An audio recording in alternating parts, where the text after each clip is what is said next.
நேயர்கள் அனைவருக்கும் இனிய ஆங்கில புத்தாண்டு நல்வாழ்த்துக்கள். நான் உங்கள் 5ஆம் தலைமுறை ஜோதிடர் ராம்குமார் ராஜேந்திரன். இன்றைக்கி நம்ம பார்க்க போகிற தலைப்பு, கும்பராசி அன்பர்களுக்கு இந்த 2025ஆம் ஆண்டு எந்த விதமான அற்புதங்கள் மற்றும் சிறப்புகள் கொடுக்க போகுது அப்படிங்கிறத தெளிவாகவும் துல்லியமாகவும் பார்க்கலாங்க. ஸோ இந்த ஆண்டினுடைய கிரக அடைவுகள், அதாவது கிரக பயிற்சிகள் அப்படின்னு பார்த்தீங்கன்னா, ஆண்டுகோள்கள் என்று சொல்லக்கூடிய சனி பகவான், உங்களுடைய ஜென்மஸ்தானத்தில் இருந்த சனி பகவான், அதாவது மார்ச் 29ஆம் தேதி கும்ப ராசியிலிருந்து விலகி மீன ராசிக்கு செல்கிறாருங்க. அதே நேரத்தில் குரு பகவான் மே மாதம் 14ஆம் தேதி ரிஷப ராசியிலிருந்து மிதுன ராசிக்கு பயிற்சி அடைகிறாருங்க. ராகு பகவான் மே மாதம் 18ஆம் தேதி மீன ராசியிலிருந்து உங்களுடைய ஜென்மஸ்தானமான கும்ப ராசிக்கு பயிற்சி அடைகிறாருங்க. அதே நேரத்தில் இந்த கேது பகவான் மே மாதம் 18ஆம் தேதி கன்னி ராசியிலிருந்து சிம்ம ராசிக்கு பயிற்சி அடைகிறார். இதுதான் இந்த ஆண்டினுடைய முக்கிய கிரக அடைவுகள் அப்படின்னு சொல்லுவாங்க. ஸோ கும்பராசி அன்பர்கள் எல்லா விஷயத்தையுமே சனி பகவானுடைய ஆதிக்கத்தில் செயல்படக்கூடிய ஒரு நபர்கள். தனக்கென்று ஒரு பிடிவாத குணமும் தனக்கென்று ஒரு நிர்வாக திறனையும் கொண்டவர்கள். மற்றவங்க மத்தியில் எப்போவுமே ரொம்ப துணிச்சல்சாலியாகவும் தைரியத்தோடும் செயல்படுத்தக்கூடிய நபர்கள். சரி, என்ன தன்னை சுற்றி இருக்கிறவங்களாம் எப்போவுமே சந்தோஷமாக இருக்கணும், தன்னுடைய வார்த்தைக்கு மதிப்பு அப்படிங்கிறது எப்போவுமே மற்றவங்க மத்தியில் இருக்குங்க.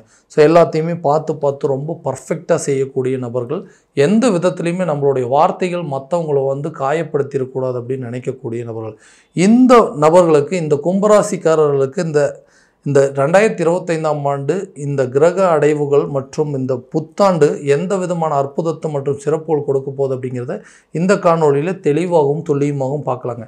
நம்ம சேனலை ஃபஸ்ட் டைம் பார்க்குறவங்க இருந்தால் சப்ஸ்கிரைப் பண்ணிக்கோங்க, பெல் பட்டனை கிளிக் பண்ணி ஆல் அப்படிங்கிற ஆப்ஷன் கொடுத்துக்கோங்க. ஸோ இந்த கும்பராசிக்காரர்களுக்கு கடந்த சில காலகட்டங்களாக பார்த்திங்கன்னா எல்லாமே நல்லா தான் பொறுமையாக யோசித்து செயல்படுத்துகிறேங்க. ஆனால் இந்த விஷயங்கள் எல்லாமே தப்பாகவே போயிட்டுருக்குங்க. பார்த்து பண்ணுறேங்க எல்லாத்துக்குமே. அதாவது நான் ஒரு யாருக்கும் எந்த விதத்துலையும் கெடுதல் அப்படிங்கிறது நான் இன்றைக்கி வரைக்கும் செஞ்சதே கிடையாது. ஆனால் என்னை சுற்றி இருக்கிறவங்களாம் எனக்கு ஏதாவது ஒரு விதத்தில் கெடுதல் செய்யணும் அப்படின்னு மட்டும்தான் நினைக்கிறாங்க. உதவி செஞ்சேன், ஆனால் இன்றைக்கி எனக்கு திரும்ப உதவி செய்யக்கூடிய நிலையில் யாருமே இல்லை. ஏன்னா எல்லாருமே என்னுடைய தேவையை மட்டும், அதாவது எங்கிட்டிருந்து என்னுடைய உதவியை மட்டும்தான் எதிர்பார்த்தாங்களே தவிர திரும்ப எனக்கு ஏதாவது ஒரு கஷ்டத்தில் வந்தால் உதவி செய்யணும். ஏன்னா எல்லாத்தையுமே நல்லவங்கன்னு நினச்சிட்டு இருந்தேங்க. நான் ரொம்ப பர்ஃபெக்டாக இருக்கிறேன், நான் ரொம்ப கரெக்டாக இருக்கிறேன், அப்போ என்னை சுற்றி இருக்கிறவங்களும் அதே நிலையில் தான் நான் இருக்கணும் அப்படின்னு நினச்சது எவ்வளோ பெரிய தவறு அப்படிங்கிறது இப்போ தாங்க தெரிஞ்சுக்கிட்டேன். அதாவது திறமையாக செயல்படுறேங்க, சரியான விதத்தில் ஒரு விஷயத்தையுமே பார்த்து கரெக்டான பாதையில் தான் பயணம் செய்கிறேங்க.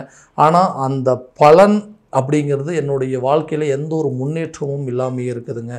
கூட இருந்தவங்களும் சரி, பெத்த பிள்ளைங்களும் சரி, அதாவது உடன் பிறந்த சகோதரர்களும் சரி, கட்டின மனைவி சரி, எல்லாருமே என்னை ஒரு விதமாக ஒதுக்கக்கூடிய ஒரு சூழ்நிலையில் தான் இருக்காங்க. எல்லாத்தையுமே கரெக்டாக பண்ணுவோம், எப்போவுமே ரொம்ப மகிழ்ச்சியாக இருப்பாங்க. என்னுடைய கஷ்டத்தை எப்போவுமே நான் யாருக்கிட்டையும் காட்டிக்கிட்டதே கிடையாது. ஆனால் ஏன் இந்த மாதிரி எனக்கு மட்டும் எல்லாருமே கஷ்டத்தை மட்டுமே கொடுக்குறாங்க? மற்றவங்களுக்கு வழிகாட்டியாக தாங்க இருந்தேன். ஆனால் இன்றைக்கி எனக்கு ஒரு ஆறுதல் சொல்கிறதுக்கு கூட யாருமே பக்கத்தில் இல்லை அப்படிங்கிறது எனக்கு இவ்வளோ பெரிய கஷ்டமாக இருக்குது. என்னமோ தெரியலைங்க, இந்த சரியான இந்த வாழ்க்கையை வாழ்கிறதுக்கே எனக்கு விருப்பமே இல்லை. என்ன பண்ணுறதுங்க? இந்த மனைவி, இந்த கட்டின மனைவி, பெத்த பிள்ளைங்க, இவங்களுக்காகவே சில நேரத்தில் வாழ்க்கையை வாழ வேண்டியதாக இருக்குது. இதே நிறைய பேர்த்துக்கு பார்த்திங்கன்னா, எனக்கு எந்த ஒரு வாழ்க்கையில் ஒரு நல்ல விஷயங்கள் அப்படிங்கிறது எதுவுமே நடக்கலை. கரெக்டான ஒரு வேலை கிடைக்கலைங்க, நான் ஆரம்பித்த பிஸ்னஸ் என்னால் ரன் பண்ண முடியல, கரெக்டான ஏஜில் திருமணம் நடக்கலை, திருமணமானவங்களுக்கு இந்த புத்திர பாக்கியம் அப்படிங்கிறது இல்லாமல் இருக்குது, கணவன் மனைவி ஒற்றுமையாக வாழ முடியலன்னு சொல்லி நிறைய விஷயங்களில் கடந்த சில காலகட்டங்களாக பார்த்துட்டு இருந்துப்பீங்க. இந்த விஷயங்கள் அனைத்தும் வரக்கூடிய ஆண்டில் நிச்சயமாக மாறக்கூடிய ஒரு காலமாக இருக்க போகுது. ஏன்னா உங்களுடைய ஜென்மஸ்தானத்தில் இருக்கக்கூடிய சனி பகவானானது விலகி 2ஆம் இடத்துக்கு போயிட்டு, அதாவது தனம், குடும்பம் மற்றும் வாக்குஸ்தானத்துக்கு பயிற்சி அடைஞ்சிருக்கார். ஸோ இந்த காலகட்டங்களில் யாருக்கெல்லாம் தன ரீதியாக இருக்கக்கூடிய தடைகள் அப்படிங்கிறது கண்டிப்பாக விலகக்கூடிய ஒரு அமைப்பு அப்படிங்கிறது கொடுக்குங்க. வேலை இல்லைன்னா வருமானம் இல்லை. வருமானம் இல்லாததுக்கு காரணமே சரியான வேலை இல்லைங்க. பார்த்துட்டு இருந்த வேலை என்ன நடந்துச்சுன்னு தெரியும், திடீர்னு அந்த வேலை அப்படிங்கிறது இழந்துட்டேன். ஏதோ ஒரு காரணத்தினால அந்த வேலையை விட்டு வர மாதிரி ஒரு சூழ்நிலை. ஆனால் இப்போ ரொம்ப நாளாக வேலை தேடிட்டு இருக்கேன், அந்த வேலை அமைப்பு அப்படிங்கிறது இல்லைன்னு சொல்கிறவங்களுக்கு இந்த வேலை சம்மந்தப்பட்ட சில விஷயங்கள் அப்படிங்கிறது கண்டிப்பாக நடக்குங்க. புதிய வேலை கிடைப்பதற்கான வாய்ப்புகள் அப்படிங்கிறது உருவாகுங்க. ஒரு வேலையில் இருக்கிறவங்க வேற ஒரு வேலைக்கு தேடிட்டு இருந்தீங்க அப்படின்னா அந்த வேலைக்கு மாறுவதற்கான சூழல் அப்படிங்கிறது கண்டிப்பாக இருக்குங்க. வெளிநாடு சம்மந்தப்பட்ட முயற்சிகள் எடுக்கிறவங்களுக்கு இது ஒரு அருமையான காலகட்டமாக இருக்க போகுதுங்க. அடுத்ததாக இந்த தொழில் சம்மந்தப்பட்ட முயற்சிகள் எடுக்கிறவங்களுக்கு இது ஒரு நல்ல காலம். புதுசாக ஒரு பிஸ்னஸ் ஸ்டார்ட் பண்ணலான்னு இருக்கேன். ஏன்னா ஒரு காலத்தில் இந்த பிஸ்னஸில் ஓஹோன்னு இருந்தேன். இன்றைக்கி எல்லாத்தையுமே விட்டுட்டுங்க. இப்போ மறுபடியும் வந்து ரீஸ்டார்ட் பண்ணணும், ரீஎன்ட்ரி கொடுக்கணும், புதுசாக ஒரு பிஸ்னஸை ஸ்டார்ட் பண்ணணும்னு நினைக்கிறேன். ஆனால் எங்கேருந்து ஆரம்பிக்கிறதுன்னு தெரியல. ஏதோ ஒரு விஷயத்தில் ஒரு விதமான பதட்டங்க, ஒரு விதமான பயமாக இருக்குது. இதை ஆரம்பிக்கலாமா வேண்டாமா, இல்லை மறுபடியும் வந்து ஆரம்பித்தா நம்மளால் சக்ஸஸ் பண்ண முடியுமா அப்படின்னு யோசிக்கிறவங்களுக்கு உங்களுடைய தொழிலில் புதிய யுக்திகளை கையாளக்கூடிய ஒரு காலகட்டமாக இருக்க போது. நிறைய ஐடியாஸ் வருங்க. அதே நேரத்தில் அந்த பிஸ்னஸை சக்ஸஸ்ஃபுல்லாக கொண்டு போகிறதுக்கு ஒரு வாய்ப்பை உருவாக்கக்கூடியது. யாரெல்லாம் வந்து உங்களை பார்த்து கேவலமாக பேசுனாங்களோ அவங்க முன்னாடி வாழ்ந்து காட்டக்கூடிய ஒரு காலமாக இருக்க போது. திருமணம் சம்மந்தப்பட்ட அனுகூலங்கள் அப்படிங்கிறது கண்டிப்பாக இருக்குங்க. கரெக்டான ஒரு ஸ்டேஜில் திருமணம் நடக்கலைங்க, அதுவே எனக்கு ஒரு பெரிய கெடுதல். அதாவது மற்றவங்க மத்தியில் அதுதான் எனக்கு ஒரு பெரிய அவப்பேர். எல்லாம் இருக்கப்போ அவங்ககிட்ட உனக்குன்னு ஒரு கல்யாணம் நடந்து காலகாலத்தில் ஒரு கல்யாணம் நடந்து ஒரு குழந்தை பாக்கியம் அப்படிங்கிறதுலாம் இருந்துச்சுன்னா நீ பட்ட கஷ்டத்துக்கு அதுதான் பிரதிபலன் அப்படின்னு சொல்கிறாங்க. எத்தனை நாளைக்கு இப்படி வந்து தனியாகவே இருப்ப, உனக்கும் வரன்னெல்லாம் தடுத்து ஏதாவது ஒரு விதத்தில் தடைப்பட்டுட்டே இருக்குன்னு சொல்கிறவங்களுக்கு இந்த காலகட்டங்கள் அவங்க பேச்சு வாயடைக்கிற மாதிரி சில விஷயங்கள் நடக்கும். புதிய நபர்கள், அதாவது திருமணம் சம்மந்தப்பட்ட யோகங்கள் அப்படிங்கிறது கட்டாயம் உருவாகுங்க. இந்த 5ஆம் இடத்துல குரு பகவானுடைய பயிற்சினால் நீண்ட நாட்களாக புத்திரர் சம்மந்தப்பட்ட அனுகூலங்கள் இல்லாதவங்களுக்கு புத்திர பாக்கியம் ஏற்படுங்க. குழந்தை பிறக்கும் கண்டிப்பாக. ஸோ அதுக்கான முயற்சிகள் நிறைய எடுத்துட்டோங்க, நிறைய ட்ரீட்மெண்ட் பண்ணிட்டோம், ஆனால் எதுவுமே நடக்கலன்னு சொன்னால் இந்த நேரத்தில் இந்த 5ஆம் இடத்துல குரு பகவானுடைய பயிற்சி இந்த மே மாதத்துக்கு பிறகு இது எல்லா ஒரு விதமான நல்ல பலன்கள் அப்படிங்கிறது கொடுக்குங்க. குழந்தை இல்லாத நபர்களுக்கு குழந்தை பாக்கியம் ஏற்படுங்க. கணவன் மனைவிக்கிடையே நல்ல ஒரு ஒற்றுமை அப்படிங்கிறது ஏற்படுங்க.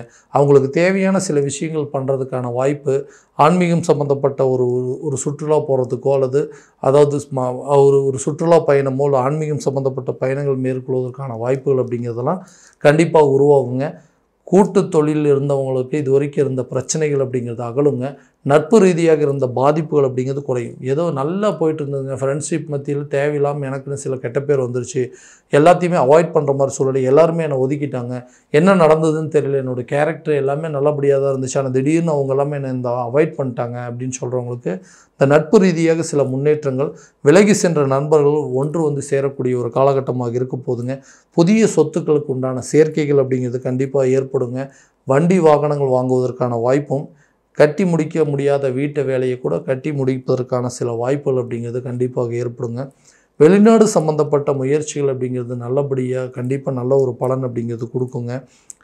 நிறைய விஷயங்கள் எதிர்பாராத லாபங்கள் மற்றும் அதிர்ஷ்டகரமான ஒரு காலகட்டமாக இருக்க போது. நீண்ட நாளாக வந்து ஒரு பணம் வர வேண்டியது இருந்ததுங்க, அந்த பணம் கைக்கே வந்து சேர மாட்டேங்குது. இது வந்துச்சுன்னா என்னுடைய கடன் பிரச்சனை மொத்தத்தையுமே வந்து நான் தீர்த்துருவேன், கடன் இல்லாத ஒரு வாழ்க்கையை வாழக்கூடிய முயற்சிகள் எடுப்பேன். ஏன்னா நீண்ட நாளாக வந்து இந்த பணம் என் கைக்கு வராதனால நான் தேவையில்லாத விஷயத்தில் வந்து கடன் வாங்கி வச்சுருந்த இடத்துலலாம் வட்டி மட்டுமே கட்டிகிட்ருக்கேன், அந்த முதல்ல என்னால் கட்ட முடியலன்னு சொல்கிறது நபர்களுக்கு இந்த பணம் சம்மந்தப்பட்ட விஷயங்கள் கரெக்டான நேரத்தில் கை கொடுக்கும். பொருளாதார ரீதியாக நல்ல ஒரு முன்னேற்ற பாதையை நோக்கி கொண்டு போகிறதுக்கான வாய்ப்புங்க. இந்த வீடு கட்டுறதோ இல்லை புதுசாக ஒரு வீடு வாங்குறதோ, புதிய சொத்துக்கள் சேர்க்கைக்கான வாய்ப்புகள், பூர்வீக சொத்துக்கள் இருக்கக்கூடிய பிரச்சனைகள் அப்படிங்கிறதெல்லாம் தீருங்க. உங்கள் சொத்து உங்கள் கைக்கு வந்து சேருங்க. யாரெல்லாம் இந்த சொத்துக்களில் தேவையில்லாத வில்லங்கங்கள் ஏற்படுத்திட்டு இருந்தாங்களோ அந்த வில்லங்கங்கள் அப்படிங்கிறது படிப்படியாக குறையுங்க.